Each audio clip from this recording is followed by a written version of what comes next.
So the original video was supposed to be about how the Bengals were overrated, but then I realized that I was just talking about Joe Burrow 90% of the time. So today I'm going to explain why Joe Burrow is overrated. And before you flip out, just give me a second to explain. At the time of this recording, the Bengals are coming off of a 26-19 win over the Las Vegas Raiders in the wild card round. This was the Bengals' first playoff win in 31 years, and Joe Burrow actually played pretty well. He had 244 yards, 2 touchdowns with a 70% completion percentage and an overall quarterback rating of 110.4.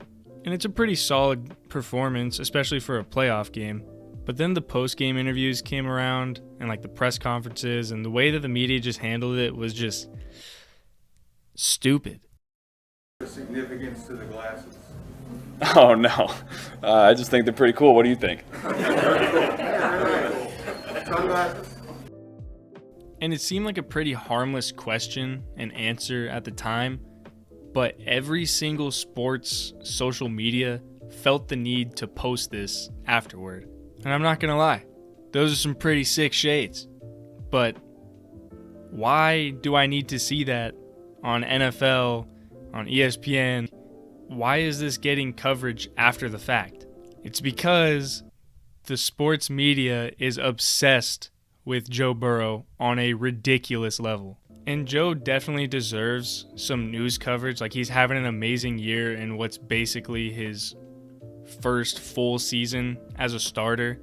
But the kinds of takes that shows are coming out with and the news coverage that he's getting just seems a little over the top.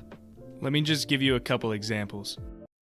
So if Joe Burrow is if his skill is going to escalate the same way Tom Brady is, we're looking at maybe the best quarterback in the history of the game from where he is now.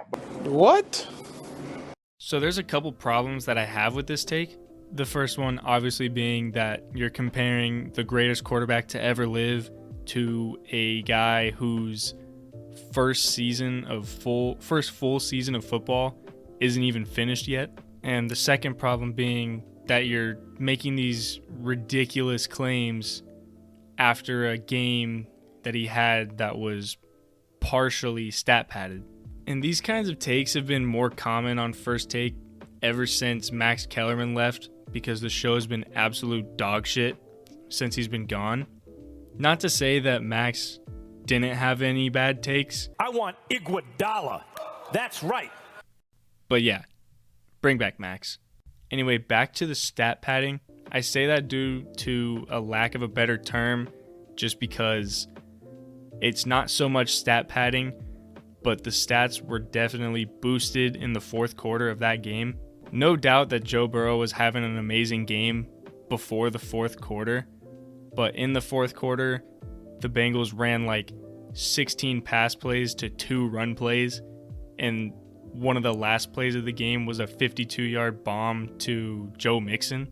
And it was no question that they were trying to run that shit up on the Ravens. Throwing that many pass plays when you're up 20 points in the fourth quarter just doesn't make sense unless you want to piss off a rival team, which is completely understandable because they're a rival. And I kind of like that attitude, which makes Joe Burrow even more of a badass, which I won't take away from him. When he pulls out the cigar, I think that's cool as shit, but I'm not going to sit here and say that he's the next GOAT or the next Tom Brady. The next week, he went out and beat the Chiefs and also went off in that game with 400 plus yards and 4 touchdowns. And I don't want to take anything away from him for that game, but I do want to give the supporting cast a little bit more credit. For example, Jamar Chase had over 100 plus yards and yards after the catch. He had a lot of long touchdowns, and he also had a huge fucking game, but a lot of that was when the ball was in his hands in the open field. Him, along with T. Higgins, Tyler Boyd, CJ Uzomah, and Joe Mixon make for one of the top supporting casts in the NFL. And I feel they put him in a better position to succeed because the Bengals did such a good job at building around him.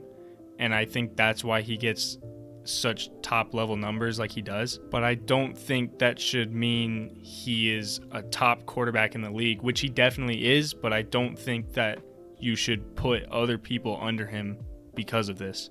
For example, Dan Orlovsky from First Take said that he is a top 5 easily, which isn't too outlandish just because I think he's definitely top 10, probably top 6 or 7. So top 5 isn't way too far out of the picture, but I don't think it's an easily top 5 quarterback. My top 4 are Tom Brady, Aaron Rodgers, Josh Allen, and Patrick Mahomes, not in any particular order. But when it gets to number 5, I feel like there's a few names that can be thrown in there, like obviously Joe Burrow, Russell Wilson, Matthew Stafford, and Justin Herbert.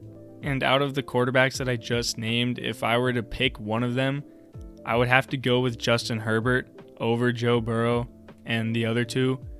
And I know this is going to be a topic that is talked about a lot for years forward, but as of right now, I'm going to have to go with Justin Herbert. If we go back to what I was just talking about with the supporting cast, Joe Burrow has a better supporting cast 1000% as offense goes and defense. And as far as team success goes, obviously the Bengals have the upper hand, but I don't think that's just coming down to Joe Burrow and or Justin Herbert. Both teams have had good wins and both teams have had bad losses. I would bring in the rookie year, but Joe Burrow tore his ACL that year, so it's really not fair to compare Herbert's year to Burrow's year. But what I can do is show the head-to-head matchup that the Bengals and Chargers had this year. In that game where the Chargers won by 19, Justin Herbert had more yards, more completions in less attempts, more touchdowns, and less interceptions than Joe Burrow did that game. It was in Cincinnati, and it was a game between two healthy teams and a matchup that we're going to be drooling over for years. But in that game, Joe Burrow simply just got outplayed by Justin Herbert. And as many records as Joe Burrow is breaking for his franchise, Justin Herbert's breaking league and franchise records as well. So to say that Joe Burrow is going to be the next greatest quarterback of all time when he's arguably not even the best quarterback in his draft class is just a stupid statement. But getting outplayed by a quarterback in a game doesn't mean that that quarterback's better, because Joe Burrow also got outplayed by Kirk Cousins, Mike White, and Baker Mayfield this year. We could dive into the numbers, we could dive into the records, we can look at the stats between the two, but I still think it's too early to even say Justin Herbert is better than Joe Burrow. It's too early to say Joe Burrow is better than Justin Herbert. It's too early to say that Joe Burrow is the next Tom Brady. It's too early to say that he's going to go down as one of the greatest of all time. I just think it's too early to put all of this hype onto Joe Burrow's shoulders. And I am in no way trying to hate on Joe Burrow, because I actually really like him, but the way that people are hyping him up is slowly making me not so much dislike him, but dislike the hype that he's getting, so I don't want him to feed into it.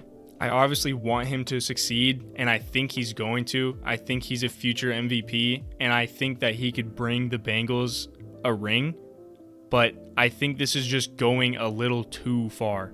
He's going to have some historic battles with Justin Herbert. He's going to have some battles with Josh Allen, with Patrick Mahomes, and we're going to probably see that this year in the playoffs. But right now, it is just too early to do all of this. I think everybody needs to slow down on the Joe Burrow hype train. Hopefully you watched this video all the way through and didn't just go straight to the comments to call me a dumbass. But if you did, I appreciate you watching the video, and until the next one, I'll see you later. I mean, seriously, we're talking about fucking sunglasses?